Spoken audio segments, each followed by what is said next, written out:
ఏకాదశి రోజు ఎందుకు అన్నం తినకూడదు? అన్నము పోయి పరబ్రహ్మని అడిగిందిట. ప్రతిరోజు నన్ను తింటారు, నాకు రెస్ట్ లేదా స్వామి అని అడిగిందిట. మీకు ఏకాదశి విశ్రాంతి అన్నాడు భగవంతుడు. ఎవరు వింటారు స్వామి అన్నాడు. ఎవరు వింటారు? ఏకాదశి మాకు విశ్రాంతిని ఎవరికి తెలుస్తుంది? మేము ఎవరి దగ్గర నోరు మొత్తుకోవాలి?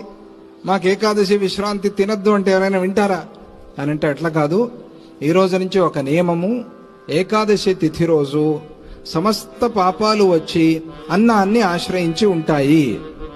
ఎవరు అన్నం తింటారో వాళ్ళు అన్ని పాపాలు తిన్నవాళ్ళు అవుతారు, ఇక గుర్తుపెట్టుకోండి అన్నారు.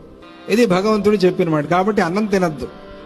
ఫలము క్షీరము మంచిది, దాంతో ఉండటానికి అవ్వట్లేదు అంటే ఎంతో కొంత పలహారంతో నడిపించండి.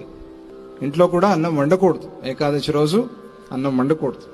పిల్లలు రోగులు ఉన్నప్పుడు తప్పని స్థితిలో వాళ్ళ కోసం అంతే తప్ప పెద్దల కోసం కాదు. ఇవన్నీ ఎందుకు అంటే మనం శరీరం శుద్ధి చేసుకోవడానికి, శరీరంలో ఉండే మలమంతా పోతుంది.